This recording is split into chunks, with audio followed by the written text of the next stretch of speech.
Hello and welcome. You are listening to A Deeper Network. I'm your host, Brawther, and I'm really excited to start this new podcasting adventure with you all. Every month, I will interview somebody from my musical network. It will range from well-known producers and DJs to the lesser-known underground artists out there that really deserve to be heard. The choice of my first podcast guest was pretty easy, actually. I decided to invite Chez Damier, a very dear friend of mine who's done so much for me. I called him up, and this is the result of our conversation. So let's just get right into it.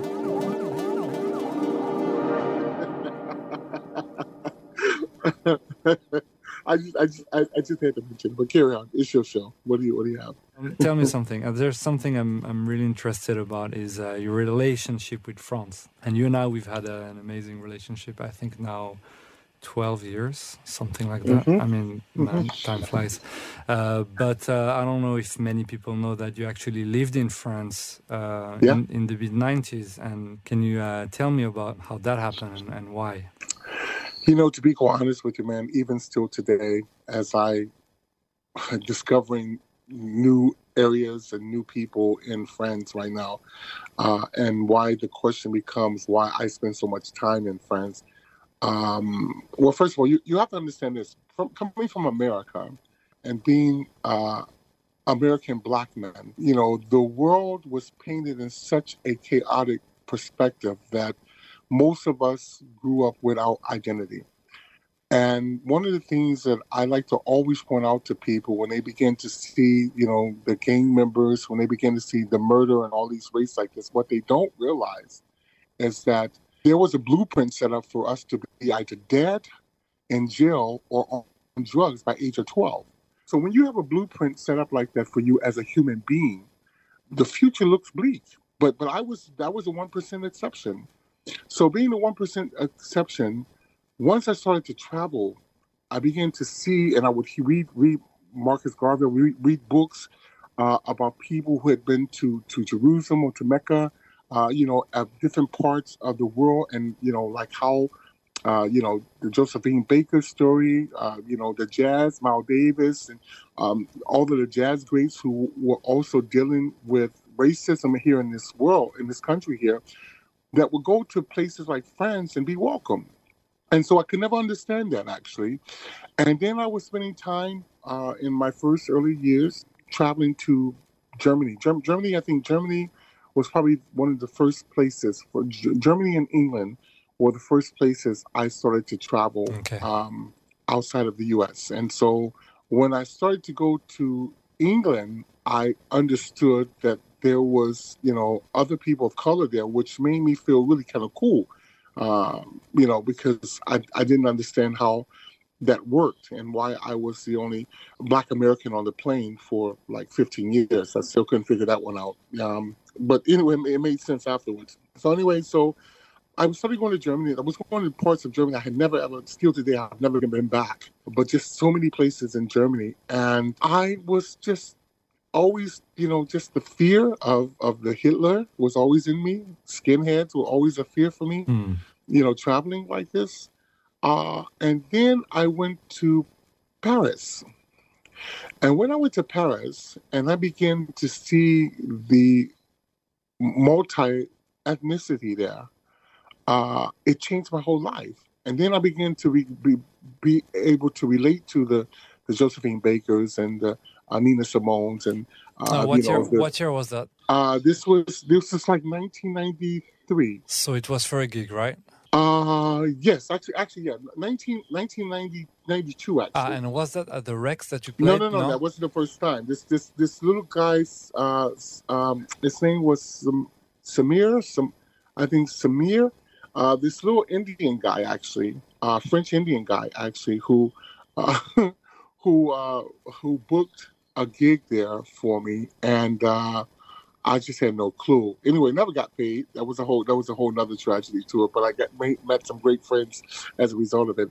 And then Laurent Garnier invited me and Ron to it. By the way, Laurent texted me the other day and just told me that he found that the recording from the Rex where me and Ron was playing it. He's going to try to digitize it. Yeah. Yeah, I said, man, that would be so great just to hear. I would like to know where my mind was at in that time. But anyway, to make a long story short, so when I first went to Paris in '92, I felt for some reason like I felt secure. It was like the only place in Europe that made me feel secure. Not to mention that I had this kind of French artist name, which I didn't know at the time, that it had a French enunciation. So I didn't know because imagine me visiting England, UK. The first one was Chez Damier or Chez Damier. So you had them saying that. But when I went to France and it was in Chez Damier, I was like, "Whoa, this is crazy." So for me, that's how it all started. Man. So that was the relationship. when the French, did they sound more like you had it in your mind, or did your friends in America call you in a way that was closer to the French? No. It was almost like to me, the French actually validated. Yeah. Shay, for me, to me that was, I was Chez Damier in America. Ah, okay. Yeah, I was Chez Damier in America in the U.S. So, and when we were doing the Music Institute, I was just Chez Damier. Yeah, because it's completely different. Damier, completely different. Damier is more like Afro-American sounding. Exactly. So that changed the whole game for me. But then when I went there, I began to realize that it began to all make sense to me. That this character, imagine someone writing a character for a movie or novel, and all of a sudden this character comes to life. That's what it was like for me, because I wanted to be the guy behind the guy, but I didn't necessarily want to be the guy. Yeah, is it like you had a breakthrough moment or something? You were there. I had a breakthrough moment. Yeah. I had a super breakthrough moment, and I was in such an awe moment that I was in awe. But go to show you how strange it is. Let me tell you how funny it is. So mind you, so 2 years before that, I went to New York for the first time. So going to New York for the first time and being introduced into the Latin and Puerto Rican family in New York was really funny because I thought that was just another race of black people. It was so freaked out, and so I remember saying, "Wow, oh, this world is so evil. They're breeding new people." Oh man, I was so ignorant. I literally thought in my mind that New York was breeding new people of color. So in Chicago, they don't have a big Puerto Rican community? No, we have Mexican community. We have a big, large Mexicano community here, which is quite different in looks as well. So in New York, the Puerto Rican boys look like black boys, light skinned, but they looked black. Wore the same kind of Timberlands and the jackets and the jeans, and was like, and I thought, this is crazy. But that was the aspect of it. Anyway, let's move back to Paris. So back to Paris. By this time, I'm beginning to see that there's different people in the world, because remember, being in Black America and never only seeing nothing but the black and white side of the world, not knowing that the world was very colorful, I had a whole different interpretation. So my eyes was completely opened. And then I saw, and what blew my mind was watching someone on the plane who was darker than I, about maybe 5 times shade darker than I, but they were Indian. So that blew my mind. I thought, oh, this guy is like the color black. I'm brown. He's like black, but he's Indian. I said, what is going on here? I mean, this is how messed up most Americans, Black Americans, were, because we were descendants of slaves, and so the whole kind of education and knowledge was just kind of fed to us so falsely, as it is still being fed to us today falsely. Once you come to the knowledge to realize, you begin to find yourself. And I think for me, out of all the places in Europe that I had ever been, I think for me, Paris, France was that was who I was. Do you remember the first place you moved to when you first moved to Paris? I can remember. I don't remember the address, but I remember it was above the bakery. So I could stay second floor above the bakery. So every morning, like 5 o'clock in the morning, I just smelled the bakery, and I knew that it was time to wake up. Really, really crazy. But yeah, these were my earlier days in Paris. And who were your people at the time? I mean, who helped you make the transition? and facilitated it, because you always need like some help on the ground. Well, I had two good friends actually in Paris at the time, and it was David Chong and my friend Bruce. Well, actually, what happened was a year before the Rex, actually, it wasn't even like a big party. It was just like a party that this guy promoter gave, and someone gave me a pill. Yeah, you told me that story before. Yeah, and so someone gave me a pill, and then I remember, all I remember was playing the first record. But it's so funny because the Jewel was actually playing with me at the party, and I think I have to always go back and ask him about this story because I love it when the Jewel was telling me. He said, I was there. I was right there with you. I was playing on the same show. I was like, wow, this is crazy. Wasn't Gregory there as well? Yeah, but Gregory not on the same. I met Gregory during this period, but Gregory, because I remember him recalling another event which sounds like the same thing happened. Is that possible? You know what? It might have been, man. You know what? I'm not gonna lie. When I was younger, I was a mess. When I was younger, I was an explorer. I just was trying everything. I had a mission to my madness, And anyway, so that's what happened. So me and David, he became kind of like my angel, my guardian angel in Paris. So so every time I go to Paris, I would actually stay with them. So by the time Laurent brought me and Ron to Paris, I had a whole different perspective because this is the first major club I'm in Paris. So I thought this is really crazy. We were in a newspaper. It was just crazy. And then by the time we broke up, that was when the time I went to Paris. So by the time we broke up, my friend David says, "Hey Shay, why don't you come to Paris?" I'm like, "Dude, come to Paris? Yeah, just come. You can stay with us. Just come to Paris." And so that's when I stayed. And that was 95. Amazing. Yeah. So it was like right after me and Ron broke up, like maybe 6 months after me and Ron broke up. That's more or less before you started working with Distant, right? No, actually, didn't you do Closer before? Or it was the same time, right? This is the same time. And this is how all this became to be, because actually, within my first 2 months of there, I remember someone, because you know what, Distant Records wanted to meet with you. And I thought, wow, okay, no problem. And so they wanted to meet with me, and they wanted to do an album with me. And I thought, this is crazy, no problem. And it just changed the whole game for me. Really changed the whole game for me. I heard recently that our publisher, Alex, yes, who I suppose was the man at Distance at the time, tells me that you were supposed to do an album, and that album is still, not that it's going to come out on Distance ever, but you never delivered that album, did you? I never delivered it. I never delivered the album. I never delivered the album because there were so many complications actually coming back to the States. Actually, when I wrote Close, I was wrote Close. I was in Paris, and then I went to New York. And in New York, I went to see MK. I was staying at MK's place, and I was in New York. And then I decided to go to Body and Soul on the Sunday. When I was in Body and Soul on Sunday, I was on the dance floor, and I remember they were playing the record Set Fire to Me.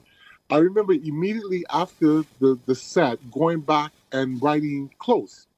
I was inspired at that moment. Amazing. Mark had to go out of town the next day. He was to go out of town the next day. So me and his wife Latrice are sitting, in the apartment in the flat, and I'm like, okay, I want to do it. I'm working with the MPC. He's got the studio set up. Okay, we can set up to just record demo vocals. And what happened was, I was trying to scratch the idea out. So I ended up laying the idea down, but I never got a chance to re-record it because I always thought that time was going to allow me to come back and re-record it. So we ended up using the demo. So the Close record that came out was actually the demo. And it's so funny because it's like a live take of it. I was actually trying to record the melody and the idea down. So then I'm like, okay, Latrice, say this. They say they come a day. I said, record this. So we're just laying it down to get an idea, right? And so that ended up becoming the recording. That's amazing. Yeah. So there you have it. Yeah, it shows you how sometimes you just want to polish things over and over. Of course you want to polish it up, man. Of course. I mean, come on. I'm writing it at this point. I'm not even like performing it. I'm writing it. Yeah. But I think what was happening is that I think I was so I was getting over the whole communication with Miranda, and I think that because my passion and my heart was into it, it let me be okay to be okay by it. Yeah. You know, because I thought it was almost like my moment to come back to myself, because that was really it. It was a rough journey. It was a short-lived moment with me and Ron, but it was how it ended was rough. It was rough. Well, I mean, that song is the fruit of so much emotion, and the result of that is amazing, because it's, for me, one of your best vocal songs. But it's also actually the rebirth of me getting my life back, actually, after me and Ron. Yeah, it's amazing. It's an amazing story. Thanks for sharing that with me, man. No, yeah, man. I didn't know about that. That's a nice little nugget there. Yeah, man. There you have it. I know, man. It's feel like we're doing a TV show. But no, but no, man. I wanted to just share with you, and I wanted to share with you the reason why people often ask me why I tend to work with so many Parisian people, and it's not that I work with so many Parisian people. It's just that for some reason that was where I was landed. Like, it's so funny. Like I came from Chicago to Detroit. Detroit, next step was Paris, and it's so funny because the French gave Detroit its name. So how funny is that? Yeah. I come from Chicago to Detroit to Paris. Yeah. How amazing is that? And I end up getting the French name in Chicago, but waking it up in Detroit and really begin to exercise it in Paris. Well, the French really love you, so I'm sure if you wanted to get dual citizenship, we could arrange that. No, man. I'm very thankful, and of course, man, I'm thankful to, of course, bringing it back up to the time of actually meeting you. Actually, I often think about that with when I'm talking to people. Period, because that was also such a crucial moment in my life. Actually, not that I was going through anything wrong or anything bad at that time, but just to be able to have an artist who, to me, you appeared to be so dedicated at what you were doing. To me, it was almost like a wake-up call, and it was a wake-up call for me to remember why I got into the game to start with. So I'm forever thankful for that moment, actually, with you, actually, because it was and not only was it a opportunity to realize that there were still people out there with passion, but it also made me realize that my assignment wasn't done yet. So I have to thank you, actually. I'm glad you managed to see that, because you probably caught me at a time where I reminded you of maybe yourself or how passion is translated, through words and music. And for me, I was hoping that others would see that, and you're the one that really connected with it. So, and obviously our futures have been tied in until now. So yeah, I'm really grateful for it. Man, that's always a sign to me when someone to me has been sent to me from God. And the thing to me that I knew that you were having sent to me was when you said in your letter, you said, "I don't care if you don't like it." I remember that so clear, and I thought, wow. Here's a kid who pours out his heart to me in a letter, first of all, and then turn around and tell me somewhere in the letter that he don't even care if I like it or not, but he would like me to listen to it. And I thought, wow, what a character. And that to me, I knew that when I saw that, I'm going to tell you something. I'm going to tell you exactly how it worked. As soon as I read that, I laughed, and then I immediately called you. Yeah, I remember. That's how it happened. I immediately called you. Because I wanted to know the person who would be bold enough to tell me that they sent me something and then say, "I don't even care if you like it or not." Well, you know but what? Just listen to it. This was probably my last attempt at reaching anyone at that point, because I was a bit disillusioned, I guess, and I didn't manage to find an echo to my outburst of music and sending it out to people. And really, it was at this stage, I guess I wasn't even sure you were going to get back to me somehow. But you caught that hand that was handed out to you, I guess. So thank you very much. You had a powerful story, man. You had such a powerful story to me, man, that I knew that you were someone, and I'm going to be quite honest with you, man.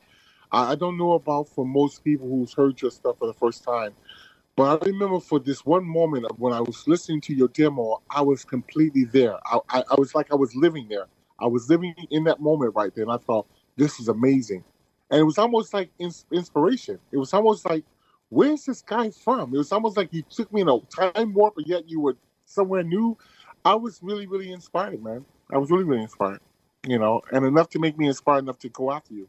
And so I'm so thankful, man, that you were, a part of the whole new crew, that would spark off a whole new generation of people to communicate with and to help invest in. Well, thanks for investing in me and so many others. It seems like you've been dedicating your life to this, really. I'd like to go back to the early days of KMS and being an A&R for KMS back in the late 80s. Where does this passion for finding new artists comes from? I mean, I'd really like to know how it started and why you're here doing what you do. To be quite honest with you, I think working in a record shop at such a young age, actually, and someone nourished me, actually. My old boss, Sylvia, she nourished me. She gave me an opportunity to learn music, to learn how to understand record buying. And I think from that point on, I always had this kind of loyalty to want to do it to others, actually. I don't know if I've ever told you, actually, but, I came up, I was a roadie, actually, a band roadie, actually. No, I never knew that. Yeah. I was a band roadie, this band out of Chicago called Majik. And they were really hot in their moment. Kool and the Gang produced a project on them. That's how I met James Brown.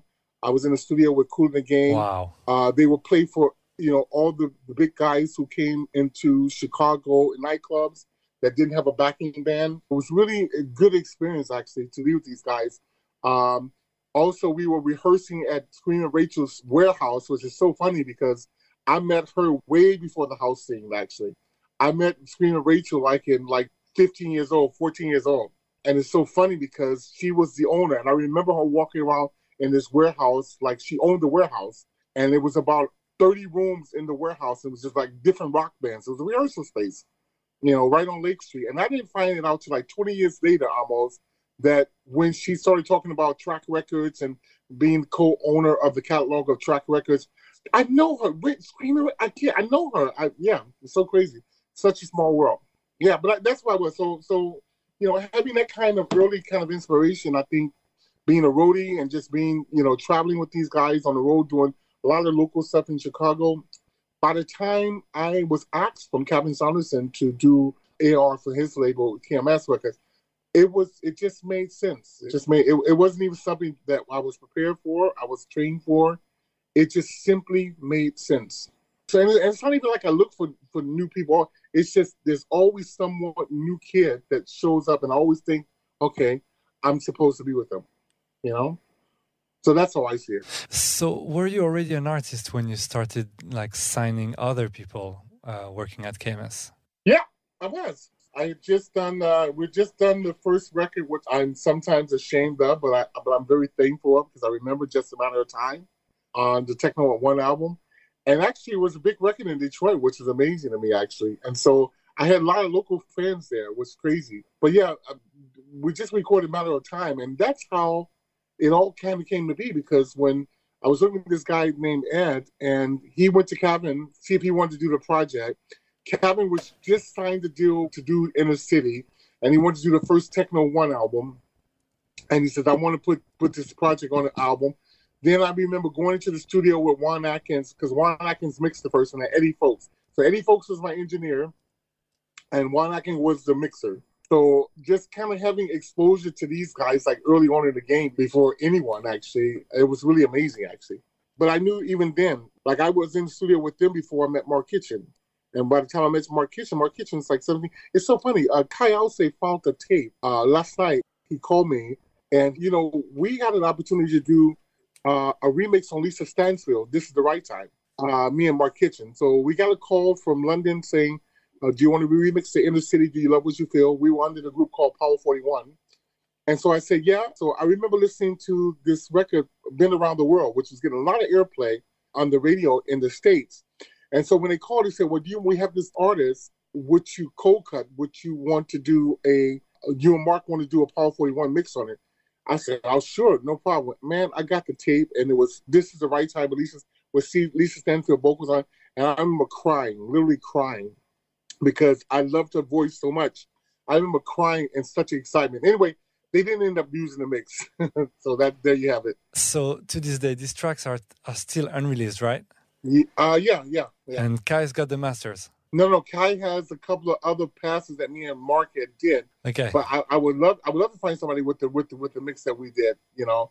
But what we've done is we've done our mixes, and I've done a couple of passes. So Kai got a couple of passes off of on cassette, I think, from the original, from the multi-track. That's amazing. Yeah, it was crazy, man. It was really crazy. That would be amazing if it could see the light of day. Yeah, man. That would be crazy. That would be great ammunition there. Yeah. But I tell you, man, there was a wonderful days, man. There was so much wonderful days in being innocent, not knowing nothing. How old were you at the time when you joined KMS? I was like 20. Okay, and how long had you been in Detroit? I had been in Detroit like almost 2 years. Okay, and had you already started the Music Institute? Yeah, we had already started the Music Institute, yeah. So I went from the Institute to KMS. Okay, so I guess that there were a lot of people who came with demos that you knew from the Music Institute somehow, right? Yeah. Oh, my God, yeah. There was, oh, my God, I felt like the mayor of Detroit.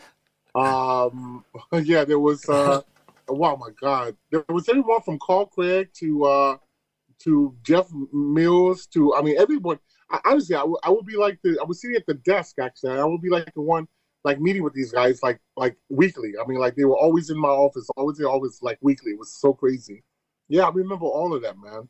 You know, but I didn't end up, you know, necessarily picking up any talent. I remember East Move from Chicago coming to KMS with some demos, and I liked the demos, but Kevin didn't like the demos.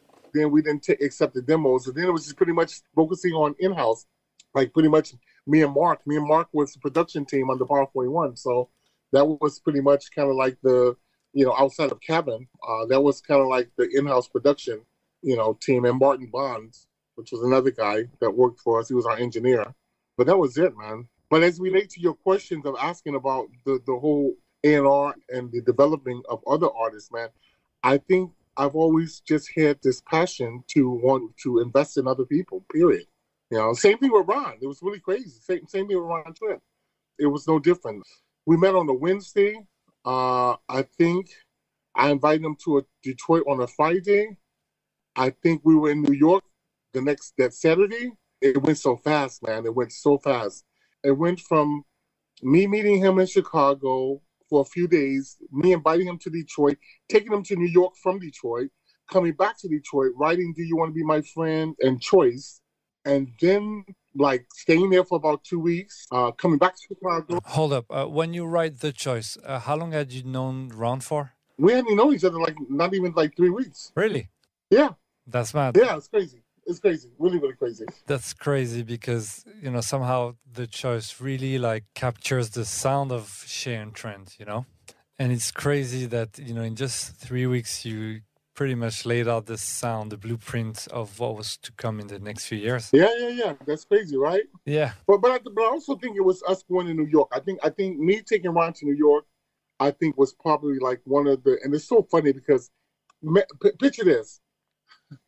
Me, Ron Trent, and Kai Alce driving from Detroit to New York. We caught the train from Chicago to Detroit. Kai met us at the train station, picked us up. We took us to the studio, and we were then going to New York this night. And we stayed in New York for a few days at a friend of mine's house, and we went to the Sound Factory. And that changed the whole game. That changed the whole game for sure. And then we've been there like other times before. So you imagine, by the time we went there the first time, we came back and then we went back, and then he was playing like one of my tracks, I think, like the Trouble Me and Ralph Lawson's track. I think Thank You.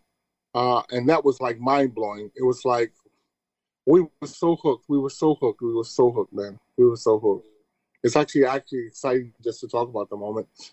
Yeah, but then were the early days, man, for sure. So it's such an amazing feeling when, you know, you hear your track played by somebody you respect in such an environment. Dude, it was better than winning a Grammy Award. For sure. I mean, that was really amazing for me, you know.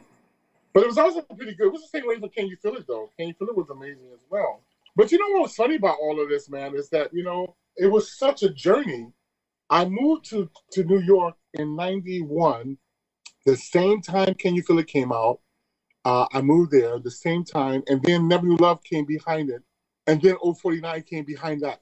So after 049, I went straight into meeting Ron. So that was the whole journey. The whole journey was Can You Feel It with Mark, Never Knew Love, meeting Ron, going through the whole prescription stage, and that was a journey.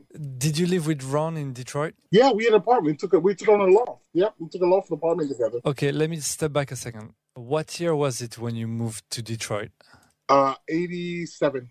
Okay, so is it you that signed the record of Derek Carter on KMS? Yeah. Yeah? Yeah, I signed Derek Carter and I signed Mark Kitchen. But did you know Derek at the time already? No, I didn't know Derek at all. We became good friends right after that. No idea. He was with the group Symbols and Instruments, so I just met him. That's a beautiful record, man. Yeah. It was really, man. These were really some amazing times, man. It was really amazing times. Really, it were. I mean, I met new friends. It was just such a whole journey because everybody was inspired at that time. It was like everybody was just contributing, just being inspirational. You know, kind of missed them days actually. Do you know this English producer named Mark Archer? Yeah. He used to go under the name Nexus 21. Yeah.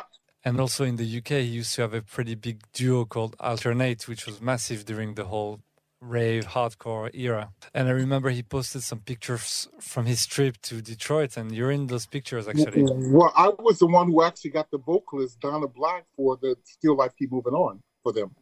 She was a girlfriend of mine, and I was the one who actually poured her in to get her to do vocals for them. Okay, I heard that she was the mother of Jay Daniel. No, that's Naomi Daniels. Naomi Daniels. Yeah, okay, now I'm getting all my wired cross because I know you work with her too. Right. Well, Naomi Daniels, I done Can You Feel the Fire? That's a whole nother story. But I'm in London quickly, and this kid comes up to me. He's playing at, I think, Fabric. And we're staying at the same hotel. And I forget, I don't know if I was playing Fabric. I think I was playing another place. And he says, okay, you're Shay. He said, you know my mother. I said, do I? Yes, you know my mother. I don't know your mother. I was like, yes, you know my mother, Naomi Daniels. I bet you thought for a second, wait, I know, is this my son? Wait. I know, can you imagine? Can you imagine, like, oh, do I have a son? Wait, but because he was so young. He looked so young. I was like, what the? He said, no, my mother is Naomi. I said, okay. And instantly, Can You Feel the Fire came to my mind. I was like, okay. Yeah, man. We were so influenced by what was happening also over in the UK as well. We had a direct shipment of records coming from UK every week.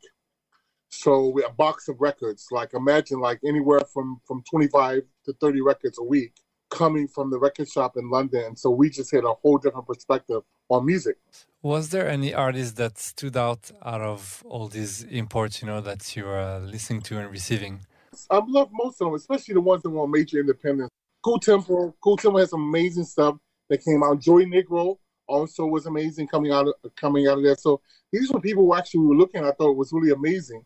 Also at the same time, the Italian kids were also coming with Irma Records. So we were getting a lot of that stuff also as well. I think the difference is, I think a lot of the kids in UK were kind of stuck into the moving of the trends. So we were getting a lot of the trendy movement. Like one couple of months, it's like, garage. A couple of months like techno. So it was different kinds. But I mean, apart from Alternate, who was trying to be consistent with what they were doing, I really don't remember anyone. What was the other kid that done? Not Alternate. What's the guy's? It was a really big record.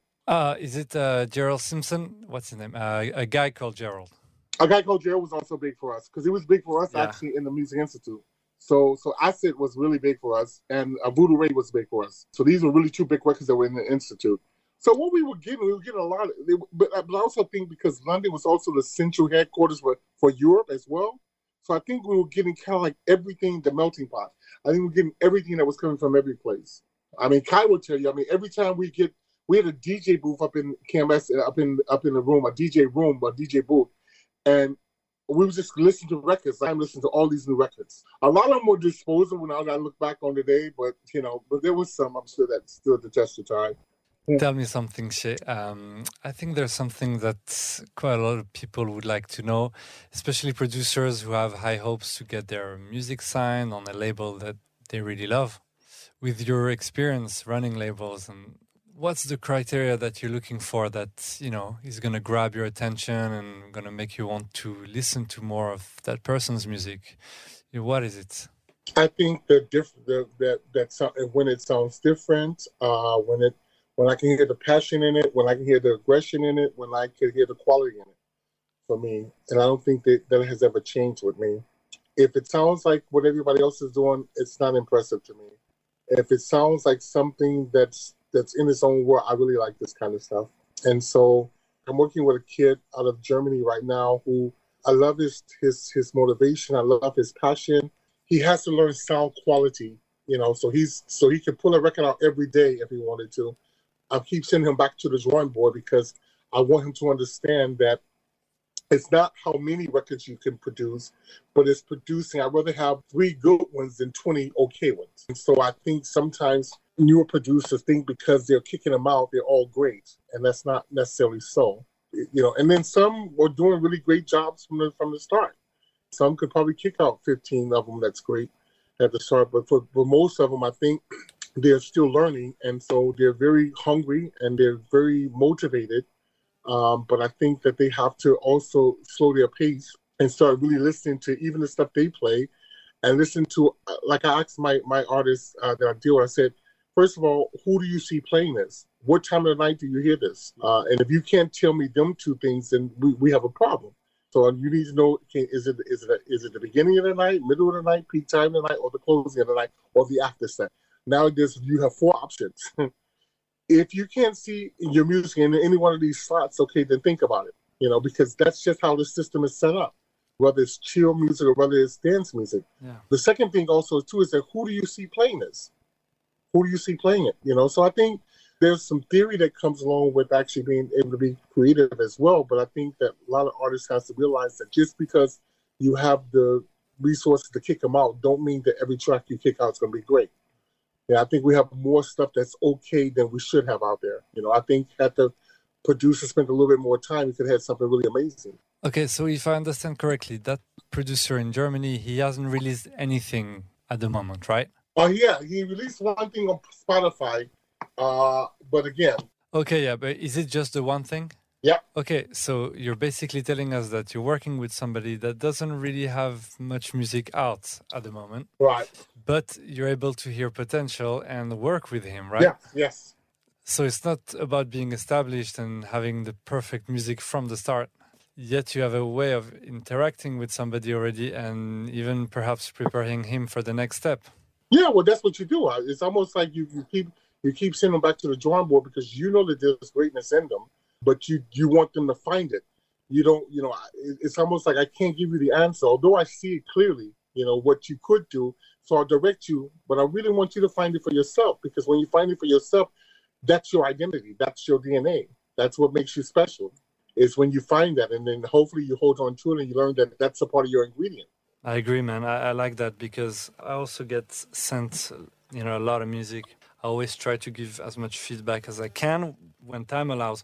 But what I really enjoy is obviously for the feedback to be constructive, especially if I hear potential and I hear that it could be better. I don't think there's much interest in being specifically, analyzing a track and this is good or that's bad, or it's not about that. But if I can hear that it could be better, it feels like more work could take it to the next level. That's where it's interesting to me. Yeah, no, I agree with you. And so, I take the same principles. And then also, too, a lot of labels actually have a format of what their sound is, kind of what they want their sound to be. Mm-hmm. But then I took my lessons from major labels, which means that I could do it from any genre and be okay by releasing it. So I don't always have to have one kind of style. I can use any kind of style and be okay with it. And you have a lot of labels who are kind of locked in their style. I just think that it has to be good. I think people who like good music will like good music, period. That's just my opinion. Yes. I think I've read somewhere that I'm pretty sure that your first international gig was in the UK, right? Yep. I'm not sure where it was exactly, but I'm pretty sure that Back to Basics in Leeds, Yep. their first international artist was you. Yep. Back in 1991. Yep. Can you tell me more about your relationship with Leeds and Ralph Lawson, for those who are listening, the owner of 2020 Vision and the oldest resident of Back to Basics? You know, it's really, really special actually meeting Ralph. Ralph was an amazing person. He's still an amazing man. Ralph invited me, and I think I was only going to be there for like maybe 3 or 4 days. I remember coming here the first time. I met him, and him and his girlfriend. So him and his girlfriend came and picked me up, and her name was Joss, Joss, which is why we got the dedication of Joss off of my classic EP. So then she was in a car accident. So I think like the next year, or maybe the same end of the year, I think Ralph invited me back up. And only this time she had died. And she was in a car accident. And then we went in the studio to create Chuckles. Thank you. And so I think I was playing at Back to Basics both times, I think. And so that's how our relationship began. And it was just the farmhouse. We call it the farmhouse. It was a really amazing place. It was a little house like nowhere. Everybody would come there. You know, it's a really amazing place. The track that you're mentioning, Dedication to Joss, is one of my favorite tracks, actually. If I recall correctly, it was released on Serious Grooves on the classic EP. Uh-huh. Such a sad story, you know. It must have been quite challenging to, write music and translate those kind of emotions, I guess, right? Here's the thing. Ralph knew nothing about it. I was sad at the moment for him losing his girlfriend that I wanted to be a contributor in the loss of his girlfriend. So I said, you know what? I'm going to name this a dedication to Joss. So I named it kind of like as a surprise to him, but also as a respect to him, actually, and hopefully through the pain and suffering of his girlfriend. So I don't know. I've always been that way with people, man. I mean, I think God for giving me a heart for other people, but I've always been like that with other people, man. Did Ralph come to Detroit at the time? Did you build bridges, like say air bridges between your friends in Europe and the US? Was that already happening, or? Ralph didn't come to Detroit while I was there. I went to him, actually. You know, it was amazing being kind of like the spoiled kid, who gets the luxury to go to the UK to hang out with him. I mean, even up to Chuggles, I Remember Dance, which was probably one of the most amazingest times in my life, which is probably why I Remember Dance is so important to me. This time, me, Ron, and Sundiata was on tour, actually. And me and Ron was having some disagreements with each other at the time. And this is really funny because it wasn't that far before we were beginning to split up at this point. It was like a short-lived marriage, actually, in a sense.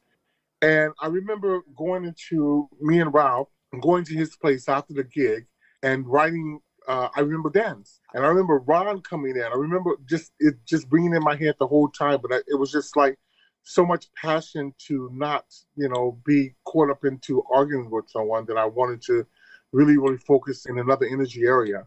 But yeah, so that's what happened. And so, but we made up eventually, obviously, because we ended up putting it out on prescription. So there you have it. I can tell you this much, man, to anyone who's listening. I think if someone asks me if there's something I regret along the way, I would probably regret being more aware of maybe things, maybe in my own life for sure, but it was an amazing journey. It was an amazing journey, absolutely amazing journey. And I'm not using the word amazing like cliche amazing. I'm using amazing as in I felt like a golden child, a complete golden child for sure. I still had issues, I still had demons fighting me, but I felt like a golden child. Why do you think you've been able to achieve so much and live this life and travel the world and be successful somehow? What would you put it down to? Well, to me, I don't think I achieved a lot, actually. That's the funny part. I don't. I mean, when I look at people like Glenn Underground or Kenny Dixon, or Alton Miller, I look at these guys who are also in classrooms with me. I think that they've done 10 times as much as I've done. But I just think the difference is the way I was saturated was a bit different. I kind of strategically put myself in different dynamics. But I used to sit back and admire these guys and their works. And I say, wow, they're doing so much work and I don't have nothing under my belt. But then I realized that I had already contributed some classics to the game, and that made me feel really proud. Man, from an outside perspective, I don't think it's got that much to do with the classics. Okay, yeah, you have classics and you can become big and you get invited and stuff like that. But like the long-lasting kind of like success and relationship you get, I think it's way beyond just classics. Anybody can have a popular track. To be honest with you, I think it's got to do with what's inside of you. For me, that's the reason why you've had so much success. It's more than the music for me. I think it's about the person and their actions. You might be right, man. You might be right. And I don't know if I could find the words to actually describe it.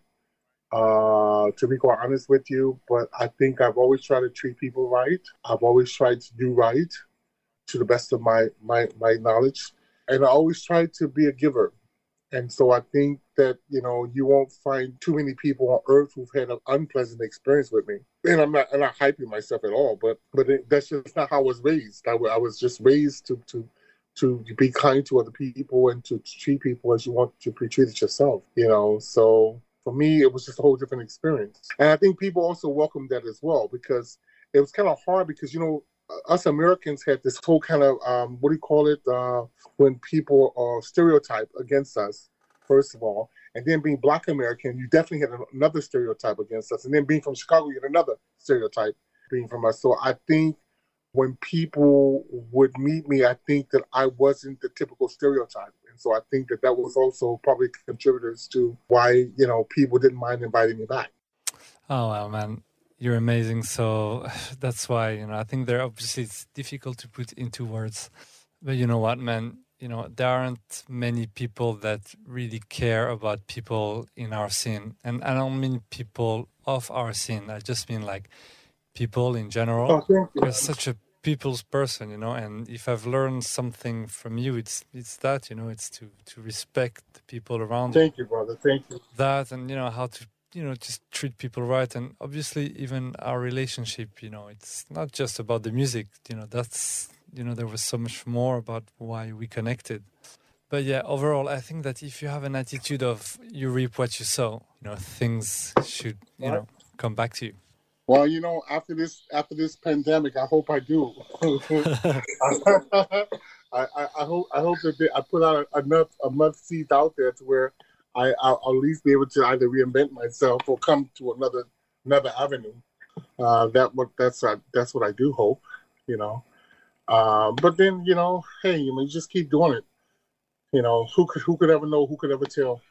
But I do hope, man, out of all of this that's happening in these days, and me and my wife both agree that we don't want to be the same people coming out of this. We want to have had this experience we want to be different people when we walk through this, out of this. We think that this has been a valuable lesson. It should have been for everyone, and I think that it also should have been, or should be, kind of like a spiritual encounter for everyone as well. Kind of like something that makes you examine yourself, re-examine yourself. Ask yourself the questions. What's really important to you? How firm is your belief system? These things I think are very, very important. In these moments, because on the other hand, I think that because fear is so easy to be fearful and to doubt. It's so easy to doubt. And I think that for a lot of people, that this is what's happening. There's so much fear and so much doubt in people that it's making people think differently. But I don't want to think differently out of fear. I want to think differently out of knowing that I'll be taken care of, but also if I can just use the gifts and talents still that I have to go to the next level until I leave this earth. Because I think that, it's an appointed time for everything. And even our, you and I know as well, even for careers and even for hype and even for, what's amazing when it comes down to artists, what makes me smile sometimes, Sammy, man, is, I've seen a lot over the years with Mix Mag and with DJ magazines, a lot of the music magazines. And, I've seen maybe 1% of them people stand the test of time. which to me is a kind of shame on their part, because they, as publication, they were not producing, longevity in people, in artists. But on the other hand, I think that it just really makes you wonder, like, who's in this for keeps? Who's in this because it's really an artistry, Someone I was looking up to actually recently also is Roy Ayers. And Roy Ayers is amazing to me because I was, as a youth, I got a chance to listen to his earlier works. I was also a fan by his earlier works. But then I came close to him in Bali. He was doing a show. I came close to going to see the show, but I did the after party. For him. I didn't get a chance to meet him, but I did the after party in Bali. But one of the things that is amazing to me is that he's been here for 5 decades. And if you see him perform now, yes, he may have gone from 20,000 people to like 300, 500 people, but they're loyal people who really enjoy his artistry. And I think that, to me, that's hope. I think that gives a lot of artists hope. I think when you can see someone stand the test of time, when you see people like Stevie Wonder, you see, people who stand the test of time, it really gives you hope, because there ain't that many people in the dance arena that gives you hope. Not at all, I don't think. Does that make any sense? Yeah, it does make sense.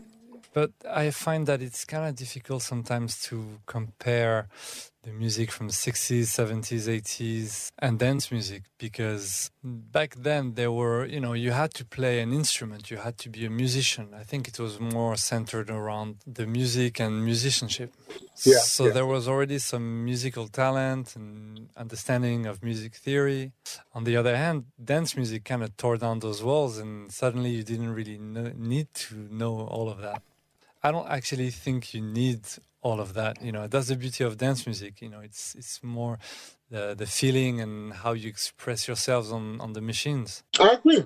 It's about the passion. Yeah, it's about the passion. It doesn't matter how we evolve from bands to solo people. It's just that what I don't see much in this business, in the electronic business. Let's face it, the electronic business has been around 30 years, so 30 years plus.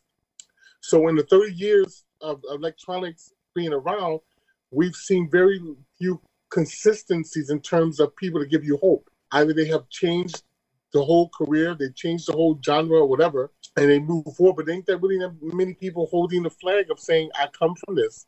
Either they come from electronic to pop or other parts of music culture, but very few actually still sometimes stand the test of time. So what do you think about so someone asked me, where do I think this is all going, the music business, and where it's all going? And I simply can't answer it. We're going to have to answer this question in a future episode with Chez. Let's consider this part 1, guys. As always, there's just so much to discuss with my friend Chez, the professor, the philosopher. So thanks so much for tuning in. This was my very first attempt at podcasting, so I really look forward to your feedback. Please try to subscribe to my SoundCloud or your favorite podcast provider if you want to hear more about it. And for those who are curious, there's actually a bonus episode where the people from my Patreon community have asked a question to Chez, and that is also another half an hour. So for anyone out there who's interested in listening to this bonus episode or wants to take part in asking questions to my future podcast guests, I invite you to check out patreon.com/Brawther. There's also a bunch of perks like monthly download, access to behind the scenes, and podcasts that are only available on Patreon. And just a lot of cool stuff. So please check it out. And thank you so much for listening to this. See ya.